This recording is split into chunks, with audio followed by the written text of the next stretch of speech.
क्यों बात नहीं कर सकता?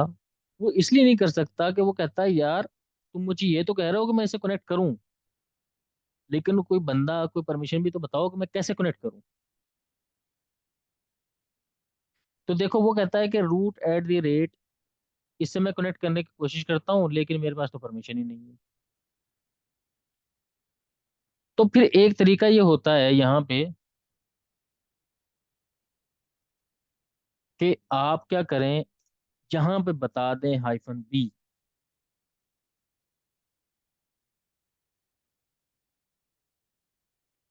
या -u बता दें। -u का मतलब है रूट यूजर, और -k का मतलब होता है पासवर्ड, और पासवर्ड लगा दें जैसे रेड हैट।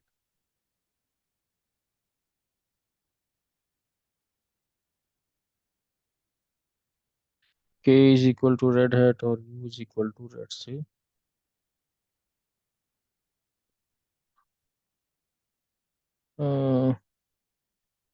मे भी शायद कहीं मिस्टेक है। चलो खैर इसको बाद में देख लेंगे। तो मुद्दा ये है कि इसे बात करने की कोशिश करता है, वो कहता है जी मैं बात नहीं कर सकता आपसे। क्यों नहीं बात कर सकते?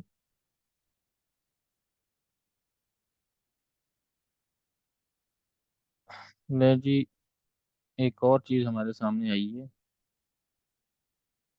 -u is equal to root, और -p is equal to, let's say Red Hat में पासवर्ड डाल देता हूँ। तो नहीं करेगा जी connect.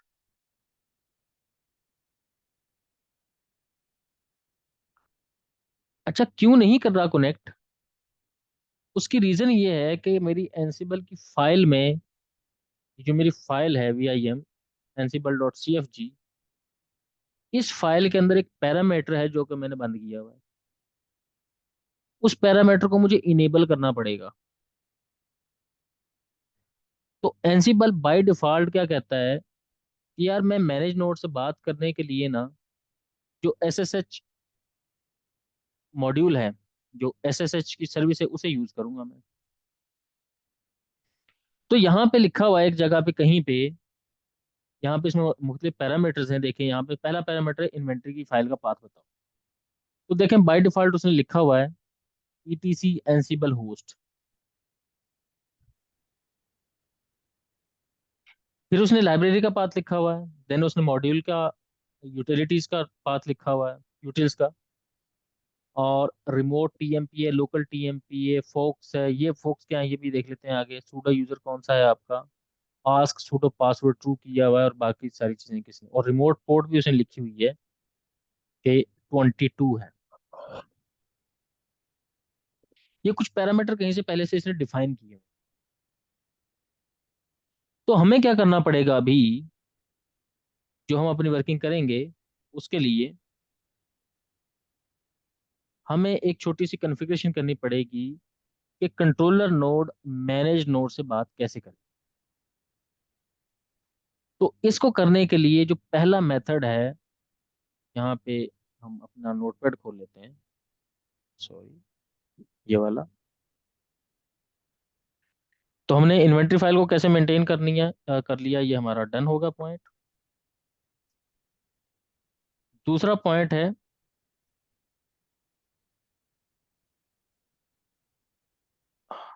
Communication between controller and managed nodes. ठीक है जी। तो उसके लिए जो हमें एग्जाम के अंदर भी एक हमारे लिए चैलेंज होगा, वो ये होगा कि हमें रूट यूजर नहीं दिया होगा। वहां पे हमारे पास जो यूजर होगा, वो यूजर कोई स्टैंडर्ड यूजर होगा एक।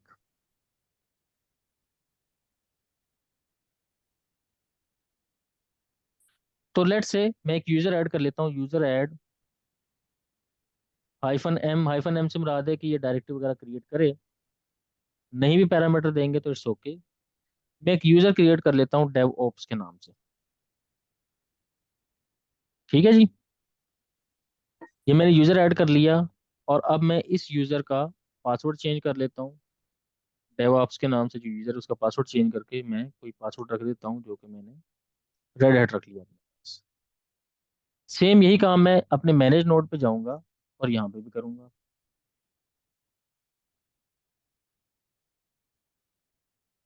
यूजर ऐड हाइफन एम और DEVOPS।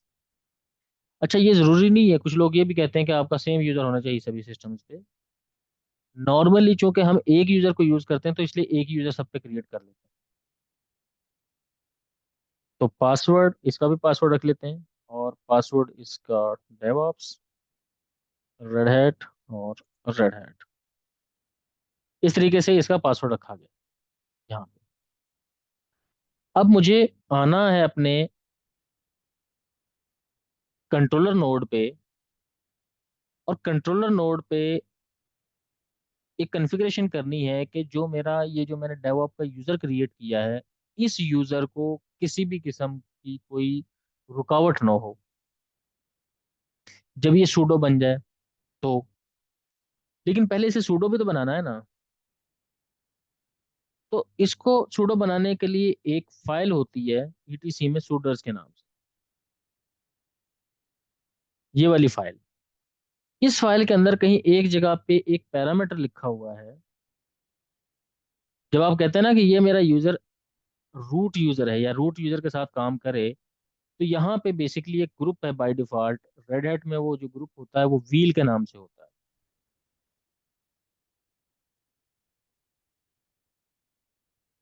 यहाँ पे देखें, ये व्हील ग्रुप, परसेंटेज व्हील। अगर आपने किसी ग्रुप को परमिशन देनी हो तो ये व्हील के नाम से ग्रुप आ रहा है। तो एक तो तरीका ये है कि हम इस यूजर को, जो कि डेवऑप के नाम से यूजर क्रिएट किया, इसको व्हील का ग्रुप का हिस्सा बना दें। एक और भी तरीका है।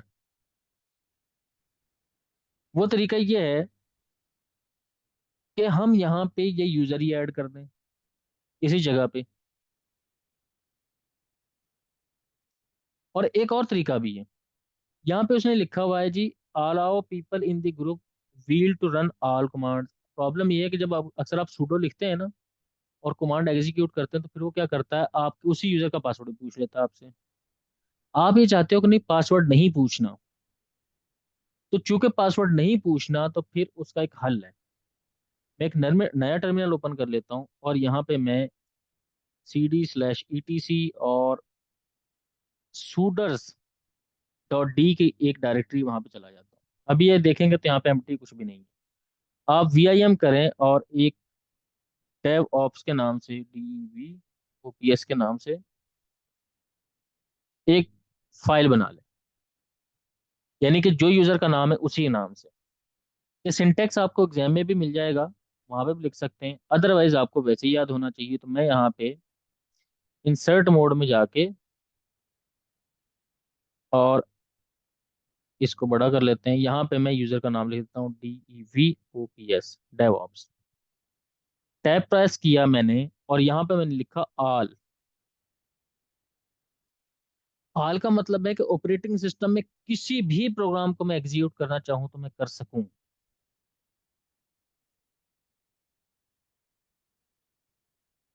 और फिर यहाँ पे ब्रैकेट में मैंने आर लिख दिया। ये पैरामीटर्स क्या है, इस आल का मतलब क्या है, इस आल का मतलब क्या है, ये कहलाता बहस है। फिर मैं चाहता हूँ कि यार, नॉर्मली तो जब हम सूडो के साथ कोई कमांड लगा के एग्जीक्यूट करते हैं तो वो आगे से पासवर्ड पूछ लेता है हमसे। हम ये चाहते हैं कि पासवर्ड ना पूछे कोई भी प्रोग्राम एग्जीक्यूट करते हुए। एक पैरामीटर है नो पासवर्ड। नो पास WD मैंने लिख दिया, और फिर मैंने कॉलन लिखा, और टैब स्पेस प्रेस करके यहाँ पे, या एक स्पेस प्रेस कर लें आप, और लिख दिया कि किसी भी प्रोग्राम को जब मैं एग्जीक्यूट करूँ तो ये मुझसे पासवर्ड ना पूछे। ये काम मैंने किस सिस्टम पे किया, मैंने कंट्रोलर नोड पे किया। अब मैं अपने मैनेज नोड पे जाता हूँ, और यहाँ पे भी मैं क्या करता हूँ, VIM/etc सूडस .d, और यहाँ पे DEVOPS के नाम से एक फाइल बना लेता हूँ। अच्छा, ये मैं वो जो बनी हुई फाइल थी सूडर्स के नाम से, उसके अंदर भी एंट्री कर सकता था, लेकिन मैंने कहा कि यार मैंने उस फाइल को नहीं छेड़ना। तो जब भी ETC में .d के नाम से कोई डायरेक्टरी आ जाए, तो इसका मतलब है कि यहाँ पे आपकी डेफिनेशंस हो सकती है सेपरेट। तो यहाँ पे मैं लिख लेता हूँ DEV, सॉरी इंसर्ट मोड में DEV, यस डेवऑप्स, और ऑल इज इक्वल टू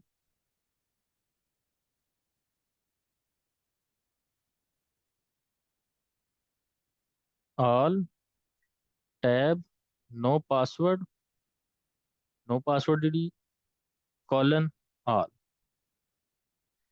अब ये जो यूजर है, इस कंप्यूटर के लिए ये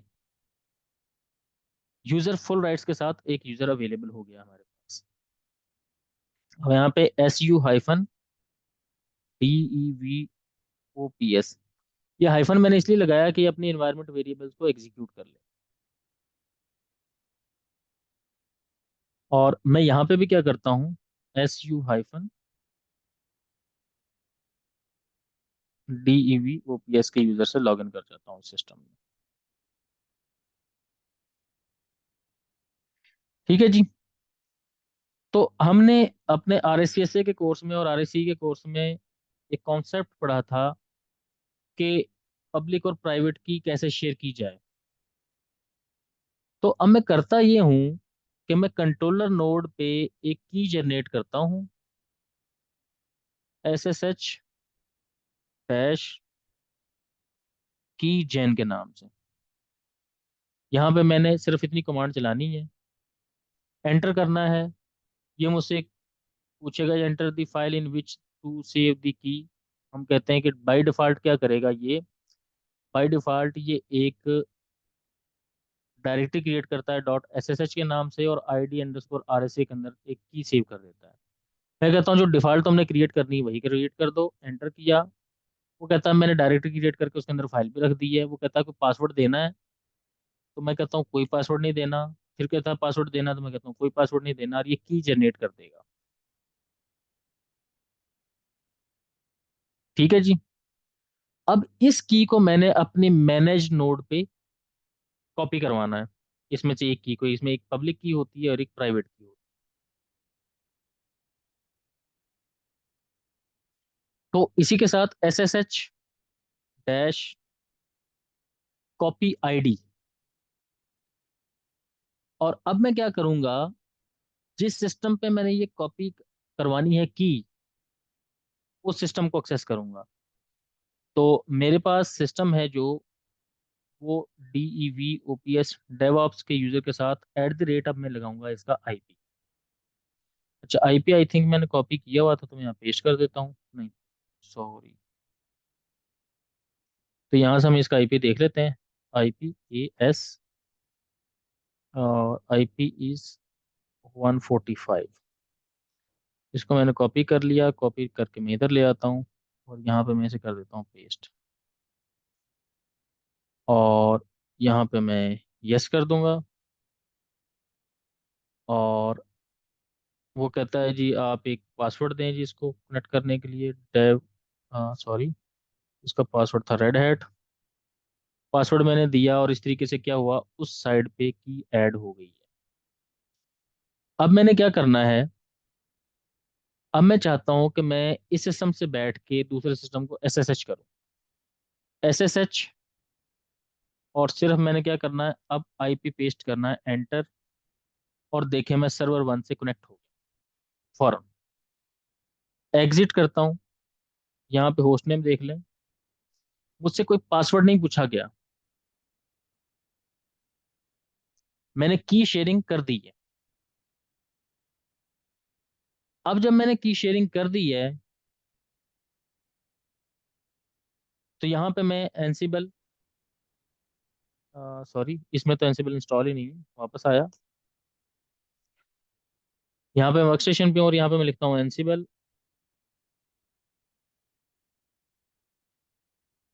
और एनसिबल के सामने मैं लिख देता हूँ डेवऑप्स, इस ग्रुप से कनेक्ट करो -m, और पिंग का मॉड्यूल चलाओ। तो ये देखें उसने फौरन से क्या कर लिया, पिंग करके बता दिया कि मैं इससे बात कर पा रहा हूँ। ठीक है। किस सिस्टम से, क्योंकि हमारी जो डेवऑप की इन्वेंटरी उसमें एक ही IP लिखा हुआ हमने, तो ये उससे बात कर पा रहा है। तो फर्क सिर्फ क्या था, फर्क ये था कि हमने की शेयरिंग करवानी, ताकि उससे पासवर्ड ना पूछे। यहाँ तक कोई क्वेश्चन है तो पूछें आप। बस भी ये मतलब लेट सपोज अगर छोटा सर्वर फॉर्म है किसी का, तो उसमें तो वो वन बाय वन कर लेगा, लेकिन अगर लेट सपोज किसी के 100 मशीन्स हैं, 200, तो ये तो काफ़ी लंबी एफर्ट हो जाएगी, या ये की वन शेयरिंग टाइम वाली, जॉब करनी पड़ेगी। जी। की शेयरिंग वाली एफर्ट आपको नहीं करनी पड़ेगी। आपको क्या करना पड़ेगा, पहले की जनरेट करनी है आपने, और उस फिर आप एंसिबल के थ्रू ही एक कमांड चला के की को कॉपी करवा दें। अच्छा। तो यू हैव मल्टीपल वेज कि आपने कैसे करवाना है। अब लेट्स अज्यूम कि आपको वंस एफर्ट करनी पड़ेगी कि सारे सिस्टम्स को, जैसे हम अपने मॉनिटरिंग सिस्टम में ऐड कर लेते हैं सारे सिस्टम को, तो once you have to do this activity. अब वो एक्टिविटी का मेथड क्या है। मिसाल के तौर पे मैं देखना चाहता हूँ यार, इस सिस्टम में जो मेरा ये वाला, तो जिस तरह पिंग का एक मॉड्यूल है, इस तरीके से एक और मॉड्यूल नेम है जिसका नाम है कमांड, COMAND, कमांड। और कमांड के साथ हमारे आर्गुमेंट्स होते हैं, तो -A हम आर्गुमेंट्स के लिए लगा लेते हैं। और डबल कोट्स में अब हम क्या कर देंगे, इसके एट्रीब्यूट्स एंटर करेंगे।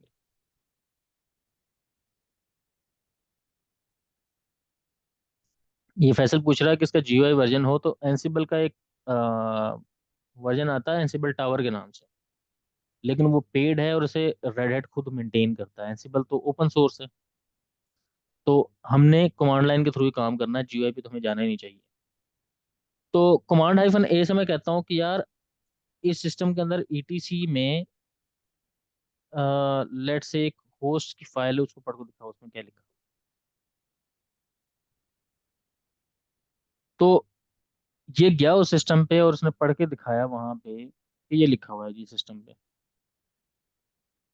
लेकिन प्रॉब्लम ये है कि यार, ये जो ETC होस्ट की फाइल है, इसे तो कोई भी खोल के देख सकता है। कोई ऐसी कमांड जिसको सिर्फ रूट ही एग्जीक्यूट कर सकता हो, आपके जहन में है कोई ऐसी कमांड? वही जो अभी हमने सूडवर्ड्स वाली की थी।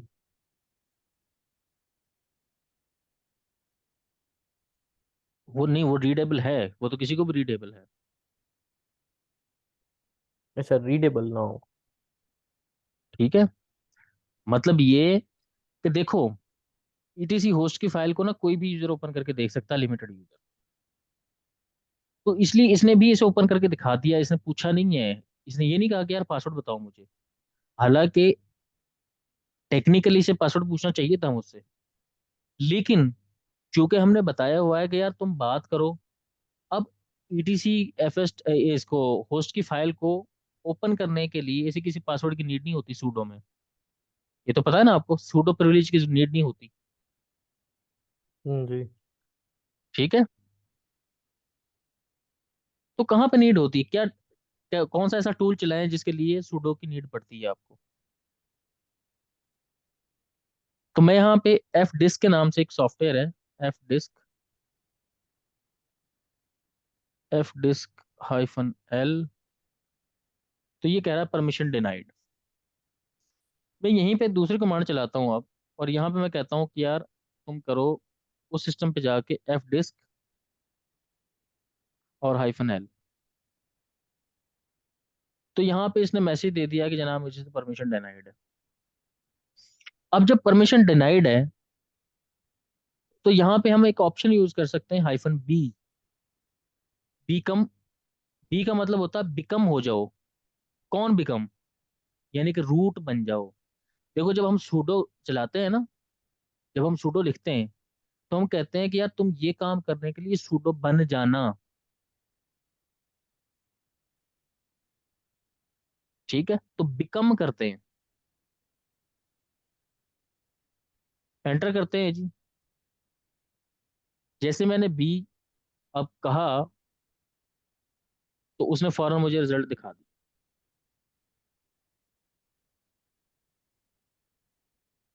समझ आइए कुछ आपको?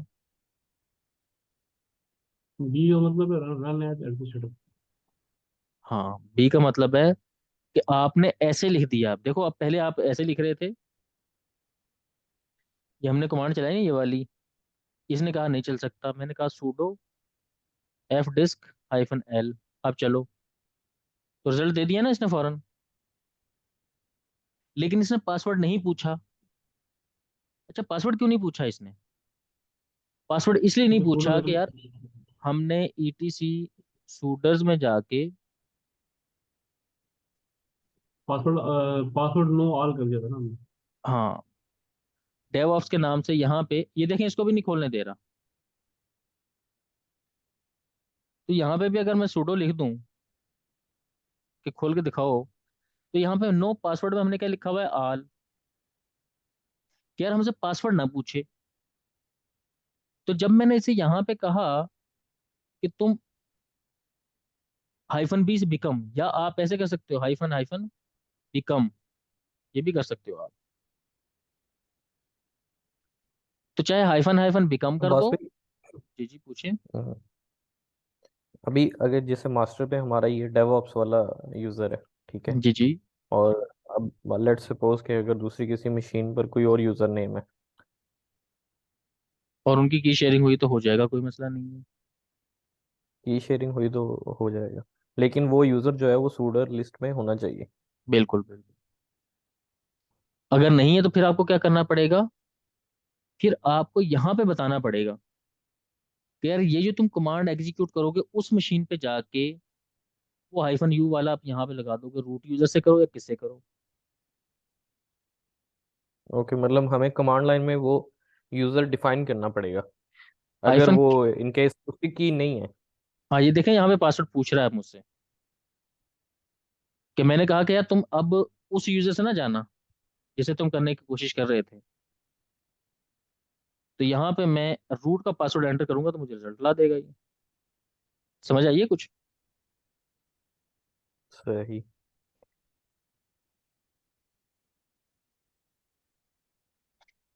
अभी क्लियर हो गया, वो बिकम वाला पार्ट जो था ना, मतलब वो बनेगा सूडो ही, हाँ जी। लेकिन आप ऐसे कर लो ना, एक और तरीका है इसका। यहाँ पे आप लिखो आईडी, एंटर। तो ये बता रहा है रूट, क्योंकि हमने रूट ऐड किया है हाइफन यू और हाइफन के साथ। अब मैं यहाँ पे ये नहीं करता, और मैं सिर्फ आईडी लिखता हूँ। अब देखिएगा क्या होता है। अब डेवऑप्स आ रहा है, और अब मैं यहाँ से सही। इसे कह देता हूँ कि हाइफन बी बिकम बन जाओ। तो अब देखना कि रिजल्ट क्या आता है। तो रूट आया।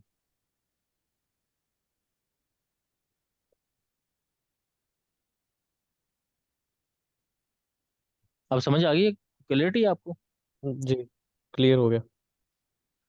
अच्छा फैसल, मे बी आपको थोड़ा इशू हो, ये जितना भी काम नहीं हो रहा कोई है ना। नहीं, कोई इशू नहीं है। मैं तो ही कर लूंगा अपनी क्लासेस।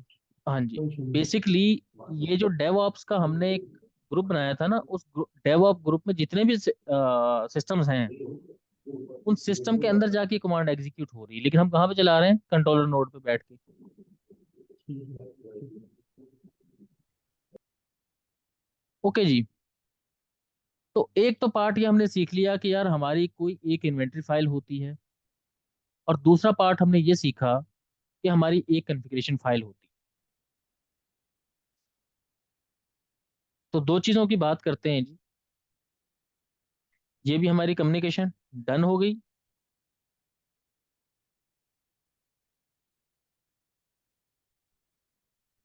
तीसरी आती है एंसिबल कॉन्फ़िगरेशन फाइल।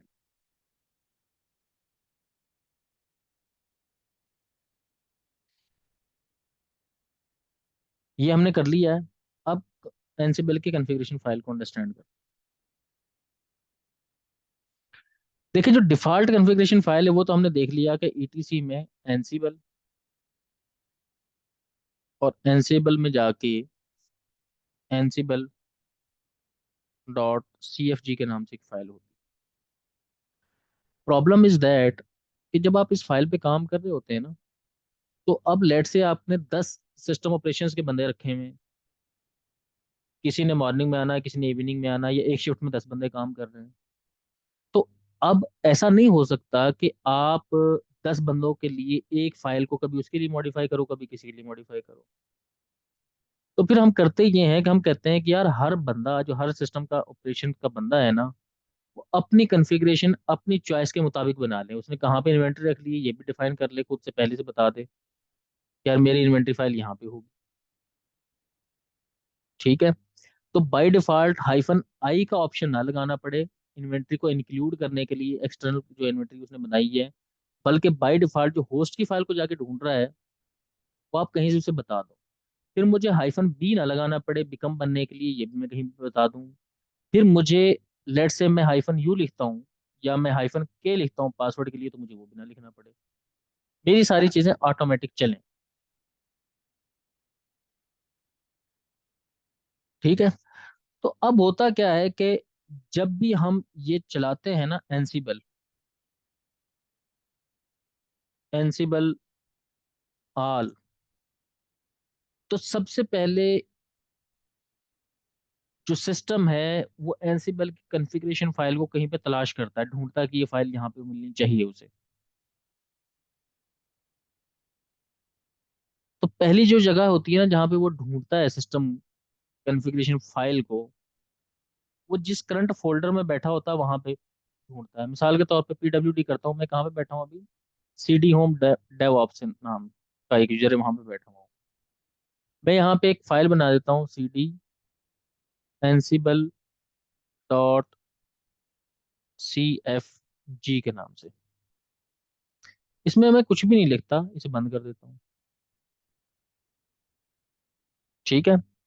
और यहाँ पे मैं लिखता हूँ एनसीबल हाइफन हाइफन वर्जन।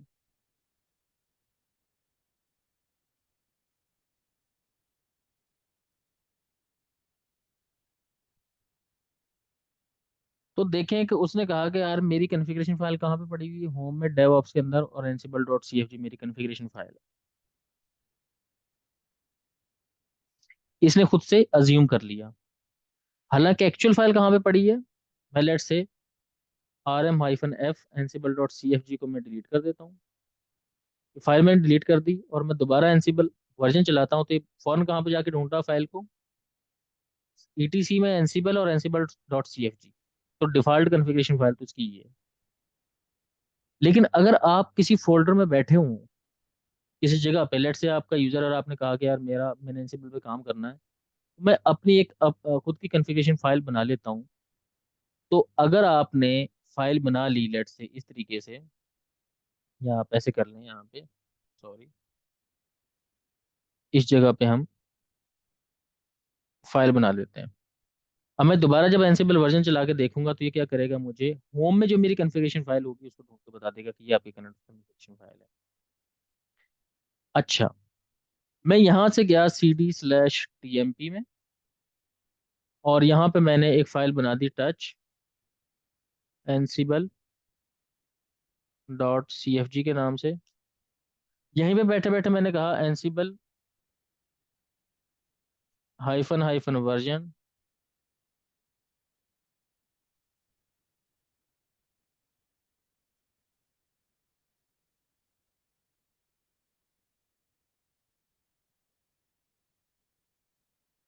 वो कह रहा है जी warning Ansible is being run in world writable slash T M P ignoring 18 dot source. अच्छा, एक ये चूंकि रूट लेवल की बस में फाइल वो थी। इसका, हाँ, क्या कह रहे हैं। इसमें वो परमिशंस मैंने कहा वो वर्ड राइटेबल होंगी, मतलब 775 होगी, तो वो अदर्स अगर राइट कर सकते हैं तो वो इसलिए कह रहा होगा। इसकी इसे रूट से बना देते हैं, sudo vim टच, या एक काम करते हैं ना इसकी परमिशन चेंज कर देते हैं, सी एच हाँ, mod 755 Ansible dot C F G. और अब हम बस भाई आपको टेम्प की करनी पड़ेगी 7.5 डायरेक्टरी लेवल। चलो खैर कोई बात नहीं, हम जाते हैं रूट पे और cd/tmp में चले जाते हैं। और यहाँ से मैं करता हूँ एनसिबल हाइफन हाइफन वर्जन। और मैं इस फाइल को दोबारा बना लेता हूँ अगर नहीं मान रहा तो। अ,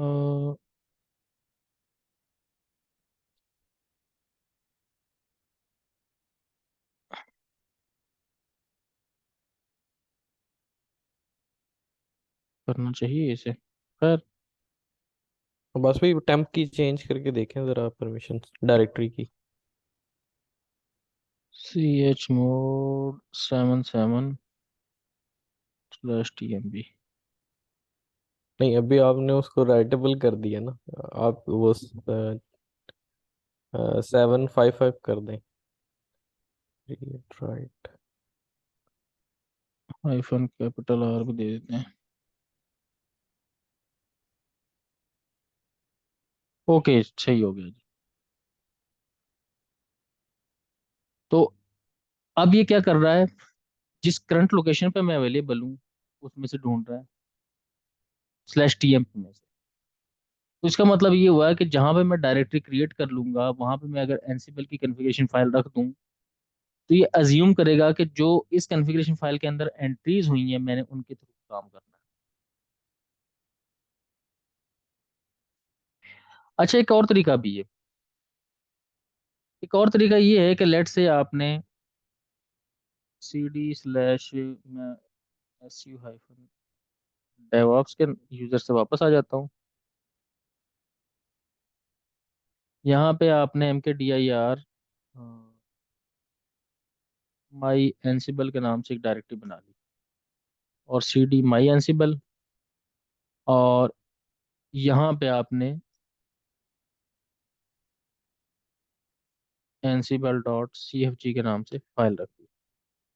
अब जब मैं यहाँ पे लिखूंगा तो ये क्या करेगा, कहेगा कि यार इस जगह पे आपकी डिफॉल्ट फाइल है, लेकिन मैं cd करके वापस आ जाता हूँ और अब मैं करता हूँ तो फिर ये क्या करेगा, डेवऑप में ansible.cfg को ढूंढेगा कि ये मेरी डिफॉल्ट फाइल है। मैं यहाँ पे ये फाइल डिलीट कर देता हूँ और अब मैं से कहता हूँ कि यार ढूंढ के बताओ, तो ये ईटीसी के अंदर जाके ढूंढेगा। हालांकि मैंने तो डेवऑप वाली डायरेक्टरी में ये जो मेरी माई एनसिबल है वहाँ पे डिक्लेयर की हुई है। तो अब इसका क्या तरीका है, इसका तरीका ये है कि अगर तो आप ये चाहते हैं कि यार ये इसी फाइल को उठाए, तो फिर टर्मिनल में ना आप एक वेरिएबल डिक्लेयर कर, और टर्मिनल में वेरिएबल डिक्लेयर करने का तरीका क्या है कि आप लिखेंगे export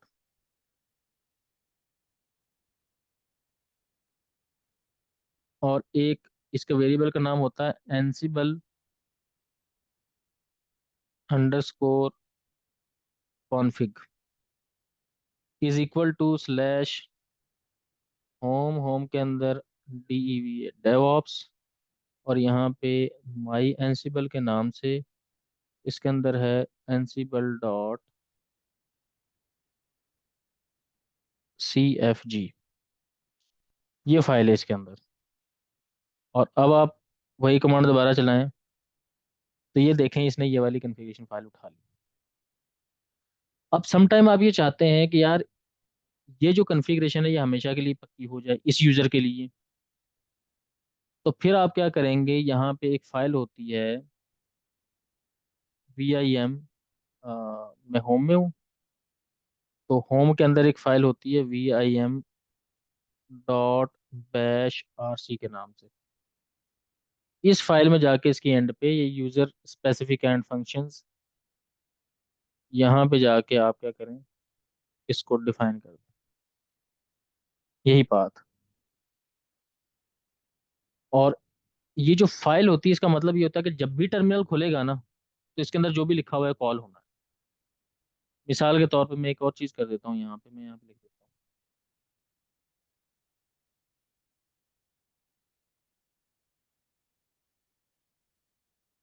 eco, this is Abbas Hussain and you are learning Ansible. इसे मैंने बंद किया। अब मैं नया टर्मिनल ओपन करता हूँ। सॉरी, टर्मिनल एक दफ़ा बंद कर लेते हैं और इसे भी करते हैं बंद। यहाँ से जाके मैं नया टर्मिनल ओपन करूँगा तो okay, sorry sorry sorry sorry, SU-HSN DEVOPS DevOps. जैसे मैं डेवॉप्स लिखूंगा, देखें ये आ रहा है, this is Abbas Hussain and you are learning Ansible. और यहाँ पे मैं जब भी एनसीबल हाइफन हाइफन वर्जन करूंगा तो ये हमेशा मुझे क्या करेगा, वो पाथ शो करवा देगा जो कि मैंने बनाया है। अच्छा, ये यहाँ पे ये अभी इसने वेरिएबल को फिर दोबारा कॉल नहीं किया, तो हम कहते हैं vim/डॉट bash RC Ansible underscore config. Export भी लिखना था, सॉरी, एक्सपोर्ट तो किया ही नहीं से। यहाँ पे एक्सपोर्ट, ये एक्सपोर्ट कर दिया। और सॉरी, इसको एक दफ़ा जो है ना कॉल करने के लिए टर्मिनल को बंद करना पड़ेगा। SU-DEVOPS DevOps. और अब यहाँ पे एनसीबल हाइफन वर्जन, अभी भी इसी को क्यों उठा रहा है ये। CD माई Ansible,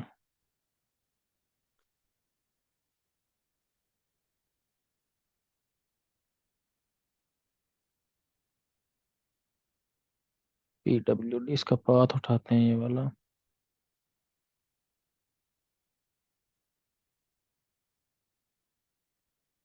copy vim.bash/rc।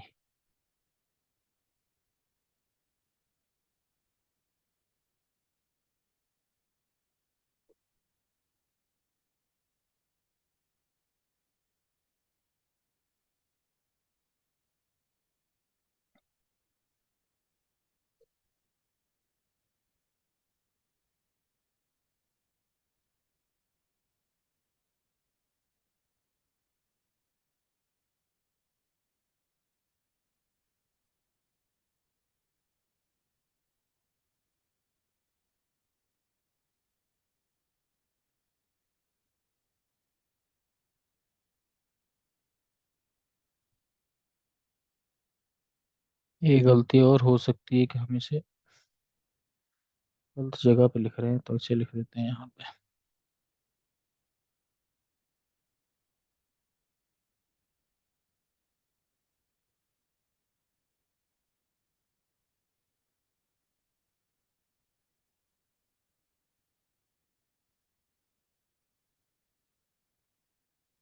Export Ansible underscore config, Ansible underscore config, यही वेरिएबल का नेम है यार।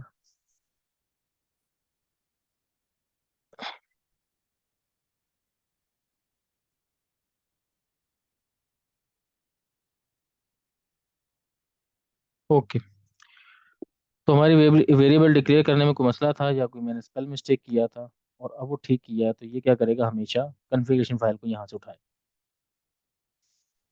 लेकिन इस कन्फिग्रेशन फाइल में तो हमने इन्वेंटरी का पाथ ही नहीं बताया हुआ कि हमारी इन्वेंटरी कहाँ पे। तो अगर मैं टेम्परेरी किसी वेरिएबल को डिक्लेयर करूँ तो उसके लिए तो होता है अनसेट।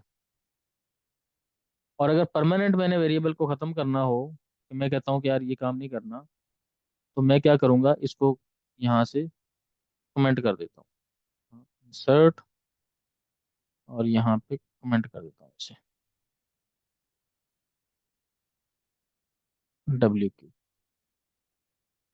और अब मैं जाके एनसिबल वर्जन करूंगा तो ये क्या करेगा, अभी भी यहाँ से उठा रहा है। एक दफ़ा इसको एग्जिट करते हैं और SU हाइफन DE DevOps, और अब ये ATC में से जाके उठाएगा। लेकिन मैं चाहता हूँ कि यार मैं अपनी कॉन्फ़िगरेशन फाइल बना लूँ।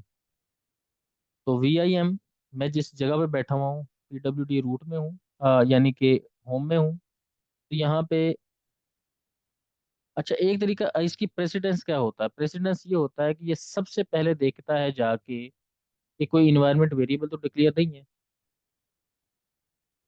यहाँ पे। चेक इन, यहाँ पे लिख देता हूँ, चेक इन इन्वायरमेंट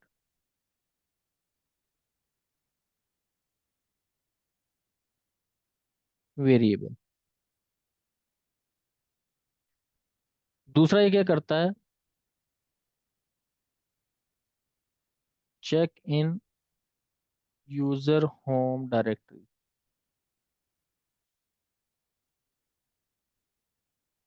ठीक है जी, वहां पे भी नहीं है। कब चेक करेगा होम डायरेक्टरी में?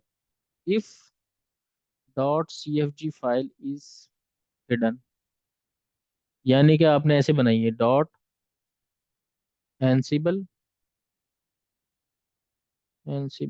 .cfg। तीसरा ये क्या करेगा फिर? करंट फोल्डर में चेक करेगा, करंट डायरेक्टरी।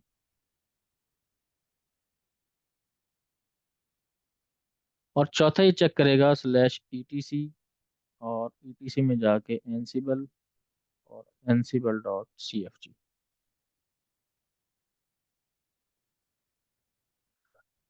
तो अगर तो आपने इन्वायरमेंट वेरिएबल में डिक्लेयर किया हुआ है, तो हमेशा पाथ वही उठाएगा जो आपने उस इन्वायरमेंट वेरिएबल डिक्लेयर किया। और अगर वो डिक्लेयर नहीं किया हुआ, तो फिर ये यूजर की होम डायरेक्टरी में .ansible.cfg के नाम से ढूंढता है। और अगर आपने ये भी नहीं डिफाइन किया हुआ, तो फिर ये करंट डायरेक्टरी में चेक करेगा, और करंट डायरेक्टरी में भी अगर ये इस फाइल नाम से इसे फाइल नहीं मिलती, तो फिर ये ATC में जाके इस फाइल को हम क्या करते हैं, इस फाइल को खुद से क्रिएट करते बनाते हैं। अब इसमें कुछ पैरामीटर्स हैं जो हमने डिफाइन करने हैं, और किस जगह पे बनाते हैं? यूजर के होम प्रोफाइल, डेवॉप वाली यूजर। तो VIM, चाहे आप यहाँ पे अब हिडन बना लो, चाहे आप सीधा सीधा ऐसे बना लो, ansible.cfg। तो चूंकि उसमें बाय डिफॉल्ट में हिडन फाइल ढूंढनी होती है, तो हम ये रिकमेंड करेंगे कि हम .ansible के नाम से बना लें हिडन फाइल। अब यहाँ पे इसमें कुछ पैरामीटर्स हैं। मिसाल के तौर पर सबसे पहला जो पैरामीटर होता है वो होता है इन्वेंट्री का। इन्वेंट्री का पाथ कौन सा आपने बताना है? सबसे पहला पैरामीटर इसका इन्वेंट्री का, जो कि आपने इन्वेंट्री का पाथ बताना है। मैं इसे कहता हूँ कि यार इंसर्ट, सॉरी, /होम में DEVOPS डेवऑप्स का एक यूजर है, और उसमें इन्वेंट्री के नाम से उसने एक फाइल बना ली, जहाँ पे इन्वेंट्री को आपने हमेशा तलाश करना। दूसरा इसका एक और पैरामीटर होता है, ये एसेंशियल पैरामीटर की मैं बात कर रहा हूँ, remote_user।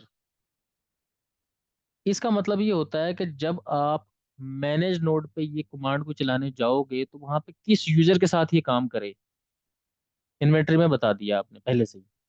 अब आप हाइफन हाइफन यू का जो काम कर रहे थे कि वहां पे रूट लिख दिया था, वो नहीं करोगे, बल्कि आप क्या करोगे, इस यूजर के साथ हमेशा काम करोगे। तो मैंने यहाँ पे लिख दिया DEVOPS डेवऑप्स, यूजर का नाम भी बता दिया उसे।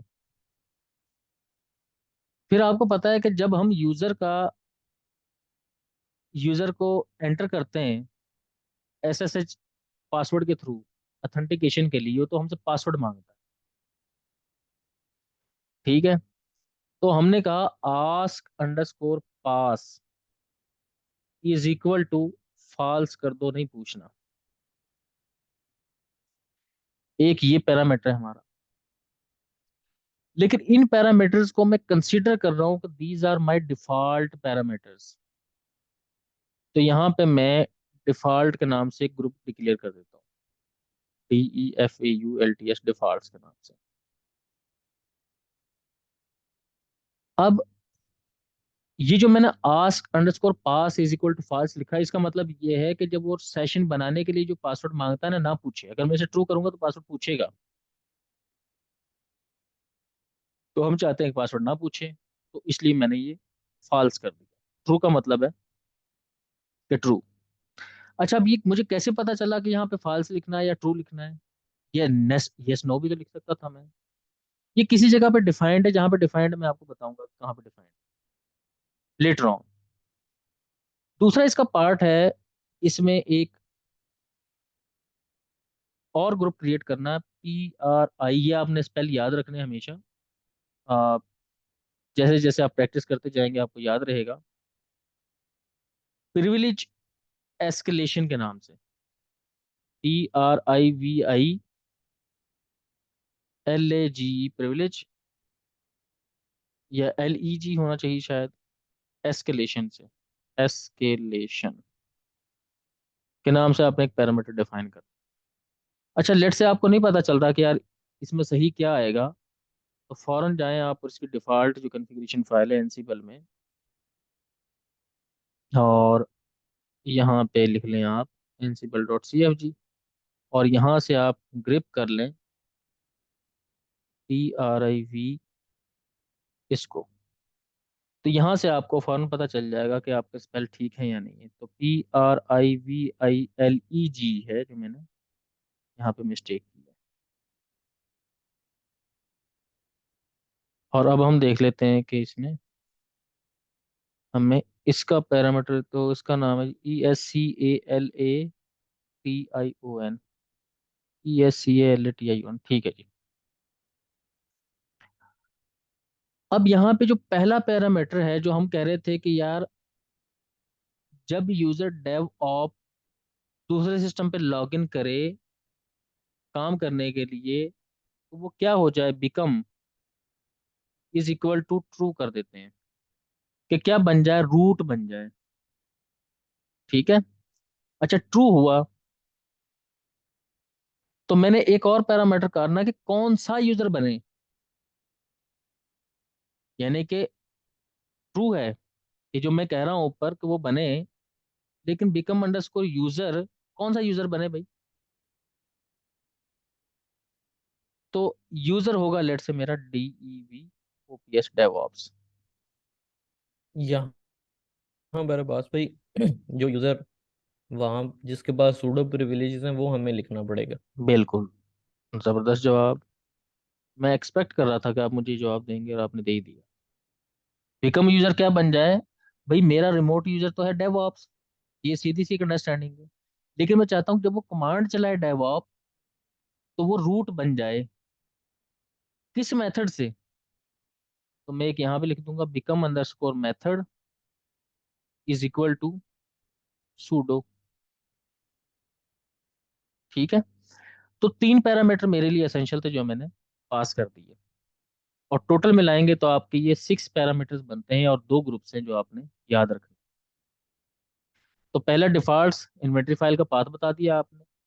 फिर आपका रिमोट यूजर कौन सा होगा, उसके लिए वो पासवर्ड पूछे या ना पूछे। एक और पैरामीटर इसमें ऐड होता है कि जब आपका जो ये यूजर है डेवऑप ये रूट बनेगा, तो क्या तब पासवर्ड पूछे? देखो, ये ऊपर वाला जो पासवर्ड था ना, ये था सेशन बनाने के लिए, जो SSH का सेशन बनेगा, उसको आपने फॉल्स कर दिया कि नहीं पूछना, क्योंकि मैंने की पास कराई हुई है पहले से। और अब जब मैं बता रहा हूं बिकम आस्क अंडरस्कोर पास, इसका तो पता है ना, is equal to FALSE false. इसका मतलब ये हुआ कि जब ये डेवऑप वाला यूजर सुडो के थ्रू रूट बने, तो पासवर्ड नहीं पूछता वो कि पासवर्ड एंटर करो, वो ना पूछे।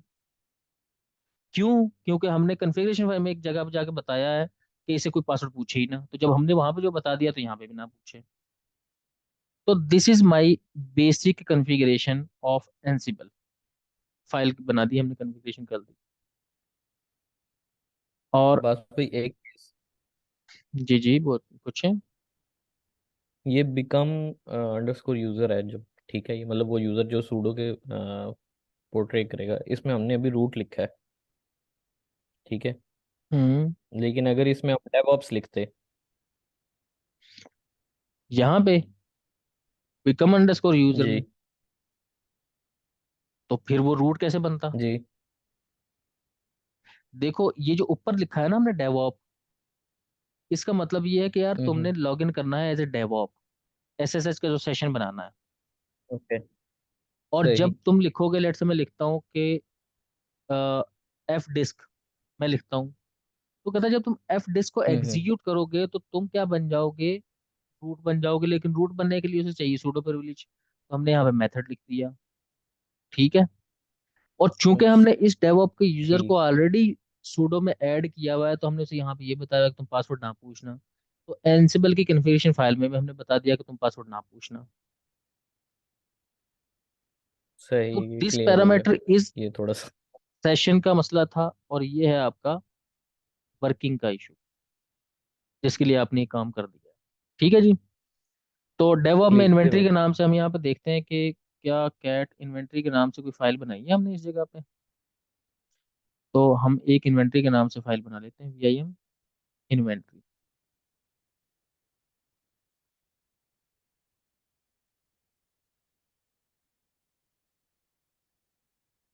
और यहाँ पे हम एक ग्रुप बना लेते हैं, let's say DEV OPS DevOps. और डेवऑप्स में हम हमारे इस सिस्टम का IP, जो कि देख लेते हैं क्या है। IP है ये वाला, दिस वन।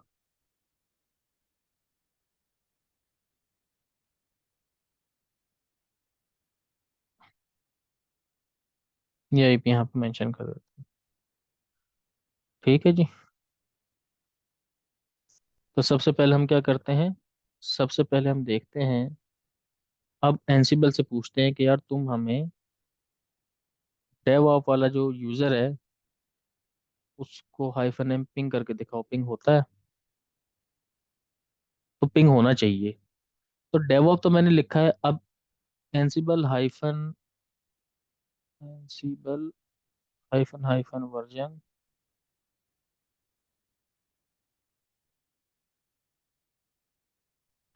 तो अब हमारी जो कॉन्फ़िगरेशन, अभी हमारी कॉन्फ़िगरेशन फाइल भी यहाँ पे पड़ी है और हमारी इन्वेंटरी भी यहाँ पे पड़ी है, क्योंकि हमने कॉन्फ़िगरेशन फाइल के अंदर मेंशन किया हुआ।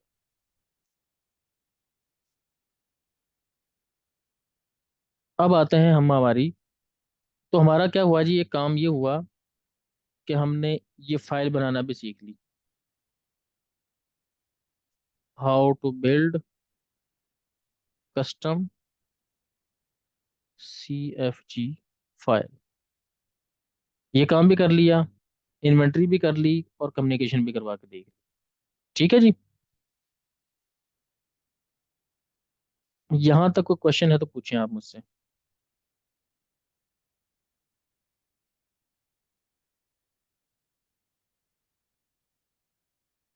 नहीं अब बस भाई, अभी तो फिलहाल ऐसा कुछ नहीं आ रहा ज़हन में। ओके।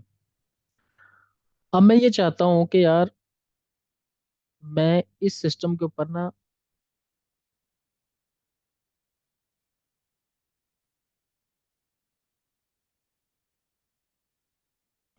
अच्छा अब मेरे पास ना कुछ काम है। काम ये है कि सबसे पहले मैं यहाँ पे ये चेक कर लेता हूँ अपने सिस्टम पे, एंसिबल -doc और हाइफन लिस्ट। तो ये मुझे क्या करेगा, जितने भी अभी तक मॉड्यूल्स इस वर्जन के साथ बने हुए अवेलेबल थे वो इसमें इंस्टॉल हो गए। क्यू से मैं क्विट कर लूंगा।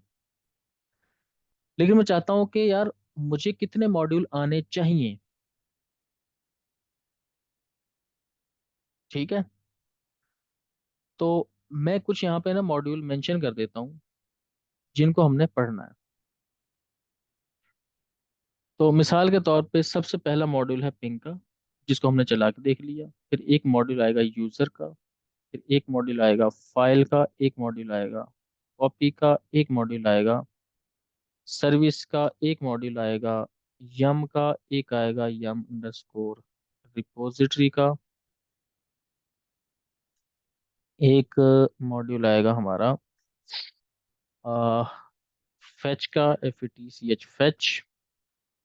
और से मॉड्यूल है कॉपी, ओके, फाइल का है सर्विस यम रिपोजिटरी। उसके अलावा और कौन कौन से मॉड्यूल हैं?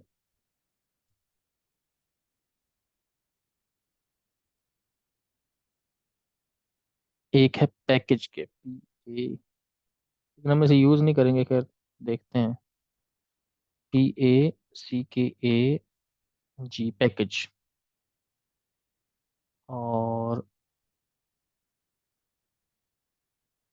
फिर एक है रिप्लेस का, एक होगा गेट अंडरस्कोर URL का, और इसी तरीके से एक है URI का, URI।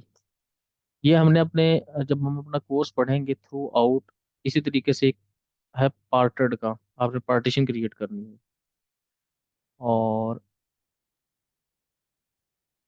इसी तरीके से एक है फाइल सिस्टम का, और एक है माउंट का। तो आप अज्यूम करें कि these are some of modules जो हम चाहते हैं कि एग्जीक्यूट करने। अब लेट्स से कि मेरे पास एक मॉड्यूल है कॉपी वाला। कॉपी वाला मॉड्यूल क्या करता है, काम क्या है इसका? मिसाल के तौर पे मैं चाहता हूं कि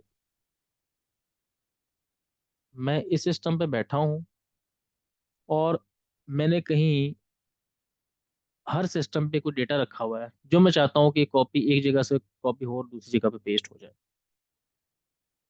ये मैं चाहता हूँ, तो उसके लिए मैं कॉपी का मॉडल यूज करूंगा। फिर मैं चाहता हूँ कि यार मेरी कुछ फाइलें हैं वो बन जाए, जैसे एक यूजर का मॉड्यूल है। तो यहाँ पे एनसिबल डैश डॉक, और आप कर लेंगे यूजर। तो ये क्या करेगा, यूजर के मॉड्यूल के जितने भी ऑप्शन है, जैसे मैनुअल खोलते हैं वो खोल, एरो की से नीचे आते जाएं तो सबसे एंड पे ना इसने कुछ एग्जांपल्स लिखी होंगी। बहुत लंबी चौड़ी डिटेल है, लेकिन हम आ जाते हैं एग्जांपल्स में।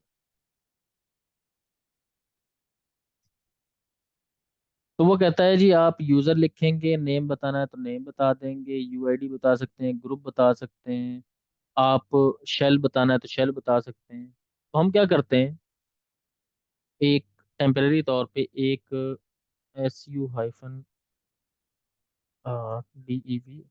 डेवऑप्स डेवऑप यूजर से लॉग इन कर जाते हैं।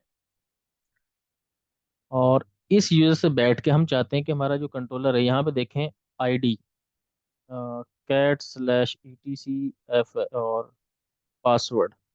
अच्छा, अब एक मॉड्यूल और है जो मैंने मेंशन नहीं किया, जो ज़रूरी मॉड्यूल थे, कमांड का, एक शेल का, एक रा का। तो कमांड का मॉड्यूल क्या करता है, कमांड का मॉड्यूल ये करता है कि जैसे हम नॉर्मल कमांडें नहीं चलाते अपने सिस्टम में, cat/etc fs टैब, उसमें क्या लिखा हुआ दिखा दो, ये बिल्कुल वही काम करता है। आप चाहते हैं कि आपको काम करें एनसिबल के रास्ते से, लेकिन काम वही करें जो नॉर्मल कर रहे हो। आपने कोई यूजर क्रिएट करना है तो आप यूजर क्रिएट करें नॉर्मल वे से। तो मिसाल के तौर पर मैं यूजर क्रिएट करना चाहता हूं तो मैं ऐसे भी कर सकता हूँ, एनसिबल। जैसे मिसाल के तौर पे एनसिबल डेवऑप्स पे एक काम करो, -m कमांड हाइफन ए, ये इसके आर्गुमेंट्स हैं, और यहाँ पे जाके हम सिंगल कोट्स में अब क्या करें, इसके एट्रीब्यूट्स लिखेंगे। अब मिसाल के तौर पे मैंने यूजर क्रिएट करना है, तो मैं यूजर का मॉड्यूल लिख दूंगा। लेकिन मैं यहाँ पे फिलहाल कमांड लिख रहा हूँ क्योंकि मुझे कुछ देखना है। देखना क्या है, तो मैं देखना चाहता हूँ कैट्स ईटीसी में जाओ। ईटीसी में एक पासवर्ड की फाइल होती है जिसके अंदर यूजर्स के नाम लिखे होते हैं, पाइप ग्रिप। अच्छा, ये खोल के दिखाओ इसमें क्या लिखा हुआ है। इस फाइल को जब मैं खोलूंगा तो ये क्या करेगा, सारी दुनिया की इन्फॉर्मेशन यहाँ पे पेस्ट कर देगा। अब मैं चाहता ये हूँ कि यार मैं तो इसमें से स्पेसिफिक इन्फॉर्मेशन देखना चाहता था, तो मैं यहाँ पे पाइप और ग्रिप करके मैं चाहता हूँ कि यार मुझे ना डेव ऑप्स वाला यूजर दिखाए। तो उसने कोई यूजर नहीं दिखाया मुझे, वो कहता कुछ भी एग्जिस्ट नहीं करता। एक प्रॉब्लम है, एक यहाँ पे एक जो है ना इसमें, अब मुझे यहाँ पे क्या करना पड़ेगा, यहाँ पे लिखना पड़ेगा शेल, SHEL शेल। तो अब मेरे पास ये फिल्टर होकर आउटपुट आ जाएगी जो मैं चाह रहा था कि मेरे पास आउटपुट आए। तो ये क्या, या इसने उस सिस्टम पे गया, उस सिस्टम पे जाके इसने उस सिस्टम में के अंदर से ईटीसी में जाके पासवर्ड की फाइल खोली और वहां से ग्रिप करके ये ले आया, लेकिन ये कमांड के साथ नहीं चला। उसकी रीजन ये है कि जो कमांड का मॉड्यूल है ना, वो बहुत पुराना मॉड्यूल है। जब एनसिबल का बहुत पुराना वर्जन था, अब एनसिबल का जो वर्जन है वो भी अपडेट हो गया है, और जो पाइथन का वर्जन है वो भी अपडेट हो गया है। तो ये जो कमांड का मॉड्यूल है, अगर आप यहाँ तक काम करवाएं उसे, कोई इसमें कोई फिल्ट्रेशन ना करें, तो कमांड का मॉड्यूल बिल्कुल ठीक काम करता है,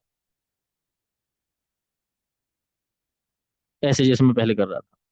लेकिन जब आपने फर्दर डेटा को फिल्टर करना है, तो फिर कमांड का मॉड्यूल काम नहीं करेगा, बल्कि उसकी जगह पे क्या काम करेगा, शेल का मॉड्यूल काम करेगा। ठीक है जी, यानी कि कोई आपने स्क्रिप्ट एग्जीक्यूट करना है, कोई फिल्टर करना है डेटा, उसकी बेस पे तो कमांड और शेल का मॉड्यूल है एक ही। बुनियादी फर्क ये है कि कमांड के मॉड्यूल के थ्रू आप डेटा फर्दर फिल्टर नहीं कर सकते, जबकि शेल के थ्रू कर सकते हैं। अच्छा, अगर आपके सिस्टम में पाइथन का वर्जन बहुत पुराना है, तो फिर यही काम करने के लिए, अगर शेल का फिल्टर ये काम फिल्टर भी काम नहीं कर रहा, तो एक और फिल्टर होता है, एक और मॉड्यूल है रा। ये भी काम करता है, लेकिन अभी ये काम नहीं करेगा करंट केस में। और ये रा हाइफन ए, तो हम अपना काम किसके थ्रू चला लेंगे, शेल के थ्रू चला लेंगे। तो फर्क बुनियादी दोनों में ये है, सॉरी मिस्टेक कर दी है।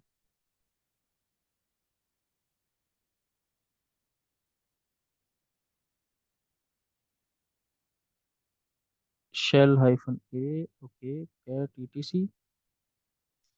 अच्छा, मैं इसका रिजल्ट लेने की कोशिश कर रहा हूँ, तो रिजल्ट वो दे रहा है। और अब मैं ग्रिप कर लेता हूँ।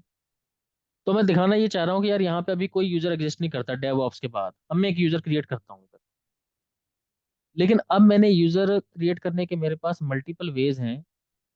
एक तरीका तो ये है कि मैं जनाब यूजर क्रिएट कर दूं यहाँ पे यूजर ऐड की कमांड से,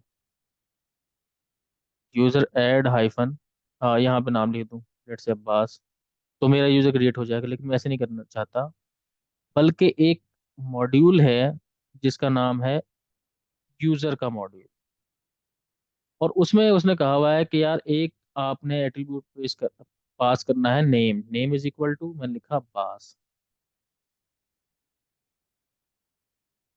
और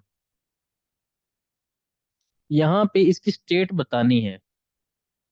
अगर तो मैं यहाँ पे लिखूंगा प्रेजेंट, तो इसका मतलब है क्रिएट कर दो। और अगर मैं यहाँ पे लिखूंगा अबसेंट, तो इसका मतलब है डिलीट कर दो। अच्छा, डिलीट करते हुए कभी कभी क्या होता है कि होम डायरेक्टरी डिलीट नहीं होती, इशू होता है। तो उसके लिए मैंने अभी आपसे कहा था कि जो दूसरा टर्मिनल मैंने खोला हुआ है जिसमें मैंने इसकी वो देखी हुई है, तो देखें remove is equal to yes आ रहा है। तो हम क्या करेंगे, यहाँ पे लिख देंगे remove is equal to yes, कि होम डायरेक्टरी को भी डिलीट कर दो। और समटाइम होम डायरेक्टरी डिलीट नहीं होती अगर आपने यूजर से लॉगिन किया हो, तो फिर हम यहाँ पे force is equal to yes कर लेंगे। ठीक है जी। तो फिलहाल मुझे एक यूजर क्रिएट करना है और उसकी स्टेट में रख देता हूँ प्रेजेंट, और यूजर का नाम लेट से मैं रख देता हूँ फैसल, FAISAL, फैसल। हमने बताया है कि यूजर को ऐड करने के लिए यूजर की कमांड जब चलेगी तो उसे sudo का राइट चाहिए, और वो हमने सारा कुछ कॉन्फ़िगरेशन फाइल के अंदर बता दिया है। एंटर करते हैं। तो एंटर करते हुए उसने सबसे पहले क्या किया, एनसिबल फैक्ट्स के नाम से एक ये कुछ चला, ये एक बड़ा टॉपिक है। उसने कहा जी 1002, मैंने इसकी होम आईडी रख दी है, ये इसका होम में जाके फैसल के नाम से यूजर क्रिएट हो गया, ये इसका शेल है और इसका स्टेट प्रेजेंट है, और सिस्टम ये यूजर नहीं है, और इसकी यूआईडी ये है। ठीक है जी। हम देखते हैं क्या इस सिस्टम में कोई फैसल नामी यूजर क्रिएट हुआ है। तो ETC पासवर्ड करके देखें तो सबसे एंड पे देखें फैसल नजर आ रहा है, पासवर्ड में एंट्री होती है। आईडी फैसल करके देखेंगे, FAISL फैसल, तो देखेंगे यूजर क्रिएट हो। अब मैं जाके सेम वही कमांड दोबारा रिपीट करता हूँ, मैं कहता हूँ इसे डिलीट कर दो। तो यहाँ पे लिख देते हैं अब सेंड, और यहाँ पे remove is equal to yes कर देते हैं कि इसकी होम डायरेक्टरी भी रिमूव कर दे। एंटर करते हैं। तो देखें जी उसने स्टेट प्रेजेंट कर दिया और इसने चेंज्ड लिख दिया कि चेंज हुआ है कुछ इसमें, ये देखें changed is equal to true, ये कुछ हुआ है। दोबारा देखते हैं जी इसी फाइल को दाके चला के, आईडी फैसल वो कहता कोई यूजर रजिस्टर नहीं करता, और पासवर्ड में जाके देखते हैं तो यहाँ पे कुछ भी नहीं। तो इस तरीके से हमने क्या किया है, एक कमांड चला के देखी, एक मॉड्यूल रन करके देखा है। ये जो मॉड्यूल करने का ये वाला मेथड है ना, इसे हम एंसिबल की जुबान में एड हॉक कमांड्स कहते हैं। ठीक है। तो हमने नेक्स्ट सेशन में क्या करना है, नेक्स्ट सेशन में हमने ये जितने मैंने मॉड्यूल लिखे हैं, एक एक की कुछ एग्जांपल्स करनी है, हमने काम करके देखना, सॉफ्टवेयर इंस्टॉल करके देखना। अब देखें आपकी इन्वेंट्री की जो फाइल है ना, उसमें सिर्फ एक सिस्टम है। यहाँ पे 1 लाख या 10 लाख सिस्टम भी होते ना, तो उन सब पे यूजर रिमूवर डिलीट होना था, ऐड भी होना था, रिमूव भी होना था। तो सोचो कि यार एक सिस्टम पे आप बैठते हो, जाके यूजर क्रिएट करते हो, फिर दूसरे पे जाते हो, फिर तीसरे पे जाते हो, फिर चौथे पे जाते हो, और यहाँ पे आप वन गो में सभी सिस्टम्स पे यूजर क्रिएट कर दो।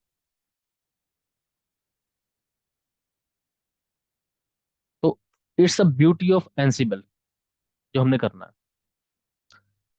अब आते हैं हम बुक में। तो बुक मैंने यहाँ पे खोली हुई है।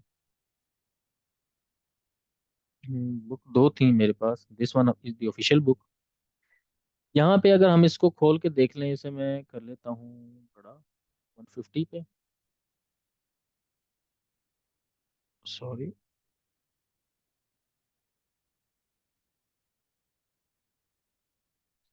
तो जो इसका पहला चैप्टर है ना, यहाँ से मैं इसे पढ़ना शुरू कर देता हूँ। पहले चैप्टर में इसने कुछ कहानियां लिखी हैं जी, Ansible is very simple, Ansible playbooks provide human readable automation वगैरह वगैरह।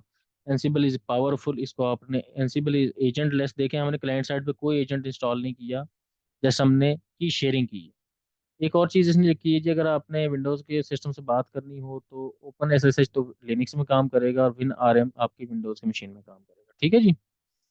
उसके अलावा फिर इसने कुछ चीज़ें यहाँ पे लिखी हुई हैं, फिर यहाँ पे बता रहा है कि जी Ansible is the language of DevOps, DevOp engineers की ये लैंग्वेज है। देखिए आप यहाँ पे बैठे हुए हैं, ये डेवलपर्स बैठे हैं, क्यूए की टीम बैठी है, टॉप मैनेजमेंट बैठी है, तो आप यहाँ पे जाके बैठ के सेंटर में काम कर रहे हैं, डेवऑप इंजीनियर। फिर इसमें कहता है जी एनसिबल के कॉन्सेप्ट एंड आर्किटेक्चर क्या है, ये सारी इसने बताया कि ये जो वो चीज़ें जो मैंने आपसे फर्स्ट उसमें आपसे डिस्कस की थी। देखिए यहाँ पे वो कह रहा है जी आपकी इन्वेंट्री बनेगी, मॉड्यूल्स हैं, प्लगइन्स हैं। प्लगइन से मुराद कहता है कि नेटवर्किंग, यानी कि आप होस्ट के साथ प्लगइन कैसे होंगे, कम्युनिकेशन कैसे करेंगे। एपीआई में आपके होस्ट डिफाइंड हैं, फिर कहीं मॉड्यूल्स हैं जिनको हम चला के देख रहे हैं अभी। तो वो कहता है कि यूजर क्या करेगा, इन्वेंट्री को कॉल करेगा, इन्वेंट्री क्या करेगी, यूजर इन्वेंट्री के थ्रू मॉड्यूल को कॉल करेगा, ये मॉड्यूल उसने बताया हुआ है। फिर कनेक्शन प्लगइन बनेगा और फिर होस्ट पे चला जाएगा। आप ये काम, वो कहता है जी पब्लिक और प्राइवेट दोनों क्लाउड पे भी कर सकते हो आप। फिर यहाँ पे वो कुछ चीज़ें बताता है कि जनाब, जैसे आपने को 10 सर्वर है उनकी जो है ना सर्विसेज को स्टॉप करना है और रिवर्स करना है या रिमूव करना है, कुछ चीज़ें करनी तो ये कर सकते हो। यूज केस बता रहा है कि कहाँ कहाँ पे ये चल सकता है, जिसमें जैसे वो कह रहा है कॉन्फ़िगरेशन मैनेजमेंट है, एप्लीकेशन डिप्लॉयमेंट है, प्रोविजन करना आपने, CI/CD का एक बड़ा कॉन्सेप्ट है, ये आपने करना है। तो फिर यहाँ पे कुछ वो आपसे क्वेश्चंस पूछेगा जो आपने जवाब दे देना, इस बुक को पढ़ लीजिएगा। उसके बाद दूसरा इसी चैप्टर में एक पार्ट है इसका इंस्टॉलेशन है एंसिबल, जो हमने सीख ली है कि हमने ये वो बता भी रहा था कि इंस्टॉल्ड अंडरस्कोर प्लेटफॉर्म पाइथन आपके पास अवेलेबल होना चाहिए, पहले से लिस्ट करके देख रहा है। उसने बताया कि जी आपके पास जो पाइथन है वो पहले से इंस्टॉल्ड है, पाइथन एटलीस्ट 3.6 होना चाहिए आपके पास। और फिर ये एंसिबल का वर्जन भी बता रहा है कि आप इस तरीके से, फिर यहाँ पे वही मेथड जो हमने करके देखा था कि सब्सक्रिप्शन मैनेजर को रजिस्टर कर लो आप। और फिर यहाँ पे कुछ एडिशनल चीज़ें कर रहा है, हमें उसकी ज़रूरत नहीं है। फिर यहाँ पे वो इसकी रिपोजिटरी को एक्सपोज करवाएगा या हम इंस्टॉल एंसिबल, ये भी हमने सारा कर लिया, देख लिया है। अब यहाँ पे वो बात करता है कि मैनेज नोड्स क्या होते हैं, और मैनेज नोड्स को हम ऑलरेडी डिस्कस कर चुके हैं कि क्या चीज़ें हैं। फिर वो कहता है जी Microsoft Windows based manage host, इनको भी आप ऐड कर सकते हो, नेटवर्क डिवाइसेस को ऐड कर सकते हो, ये पूरी कहानी इसने सुनाई है। और यहाँ पे जाके कुछ क्वेश्चंस पूछता है। ये समरी है इसकी, इसको आप देख लीजिएगा। चैप्टर नंबर 2 है डिप्लॉइंग एंसिबल। डिप्लॉइंग एंसिबल में आप यहाँ पे आ जाएं तो पहले डेफिनेशन, डिफाइनिंग द इन्वेंटरी जो हमने अभी देख लिया है कैसे डिफाइन करेंगे। फिर यहाँ पे हमने देखा है, वो कहता है there are multiple static inventory formats. एक चीज़ मुझसे मिस हो गई जो मुझे आपको बता देना चाहिए थी। ये जो हमारी इन्वेंट्री है ना सर जी, ट्री में ऊपर चले जाते हैं।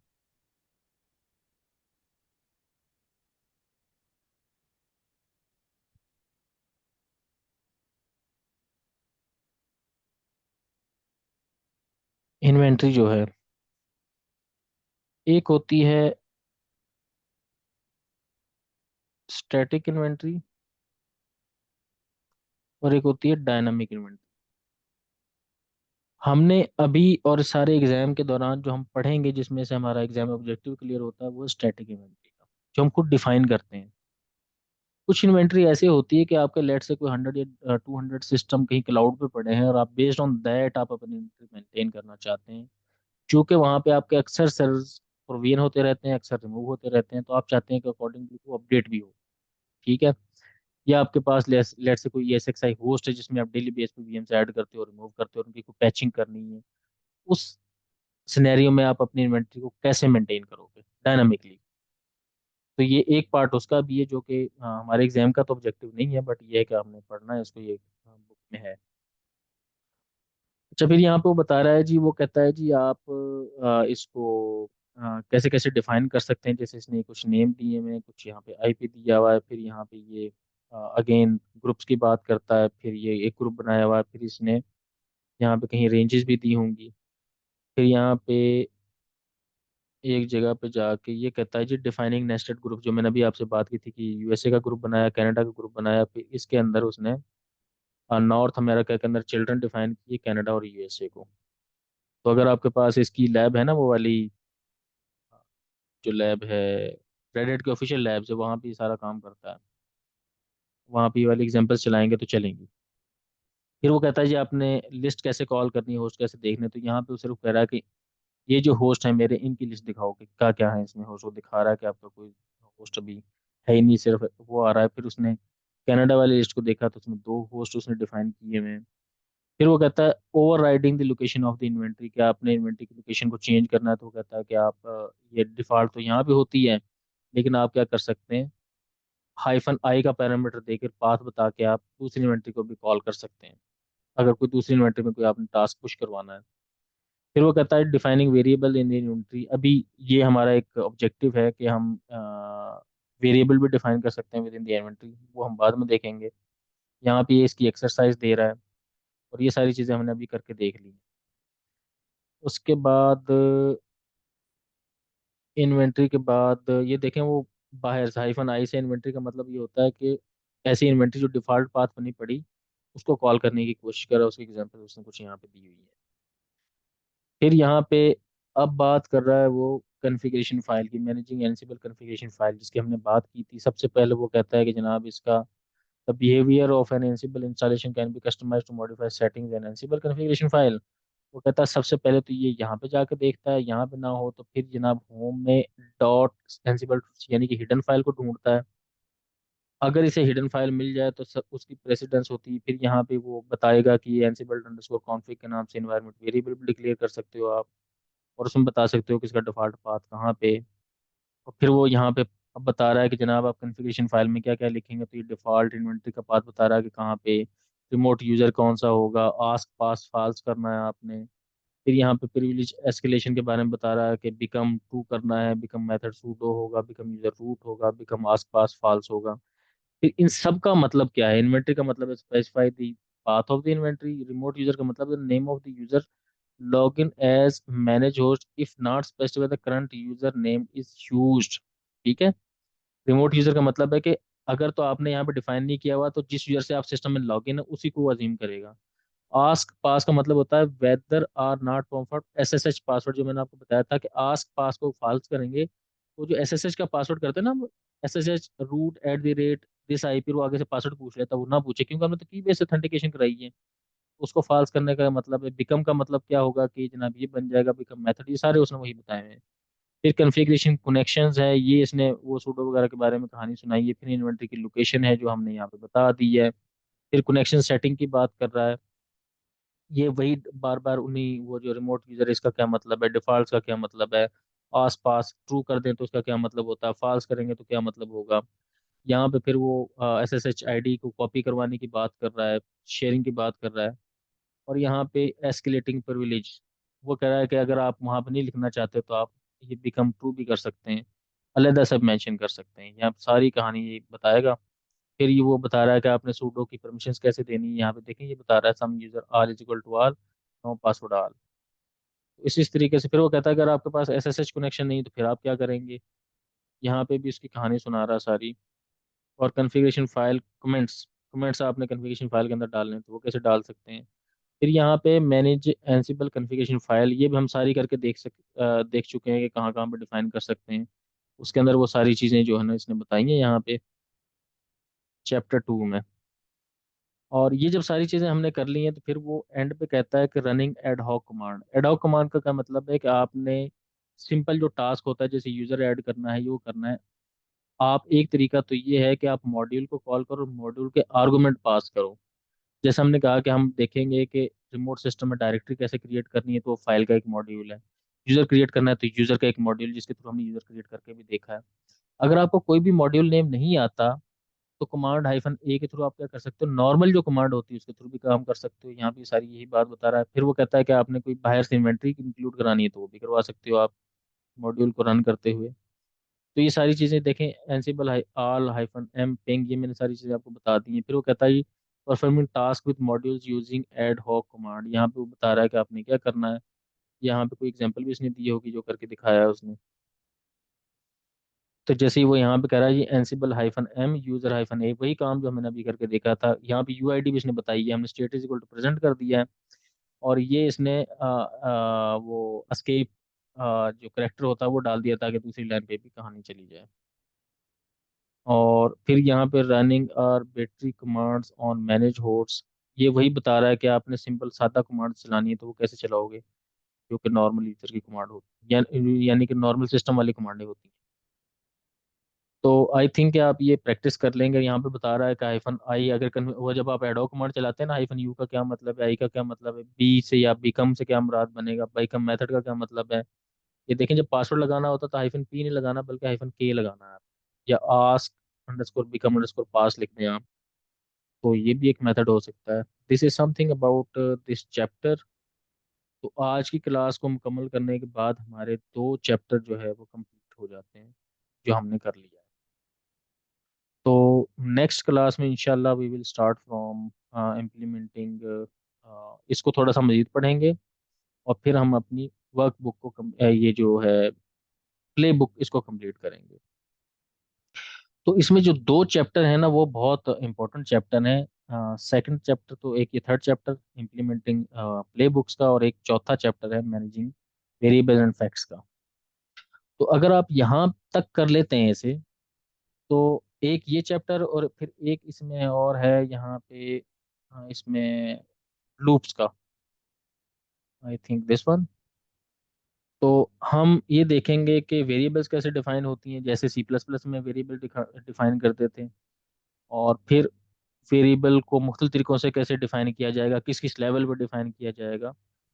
तो इंशाल्लाह हमारा जो आगे से जो कोर्स है वो मज़ेदार होगा। अभी हमने बेसिक 2 चैप्टर ही पढ़े हैं, लेकिन यहाँ पे बेसिक इन्फॉर्मेशन आपके पास आ गई है। तो नेक्स्ट सेशन में एक दिन तो हम क्या करेंगे कि जो मैंने कुमार ने आपको यहाँ पे ये बताई हैं, ये वाली जो मैंने लिख के दी है आपको, कि इनको हम कोशिश करेंगे कि we will cover up these modules. इनको ऐसे मॉड्यूल रन करके भी देखेंगे, और फिर बाद में इन्हीं मॉड्यूल्स को हम प्ले बुक में रन करके अपने कोर्स को कंप्लीट करेंगे। ऑलमोस्ट यही मॉड्यूल हमारे थ्रू आउट द कोर्स होंगे जो आपको जरूरत पड़ेगी। ठीक है जी, मेरे ख्याल में आज के लिए इतना इनफ है। If you have any questions then ask me please.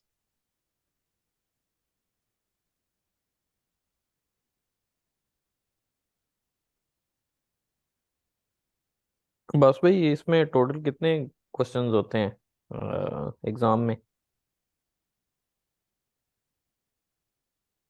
यार एग्जाम में तो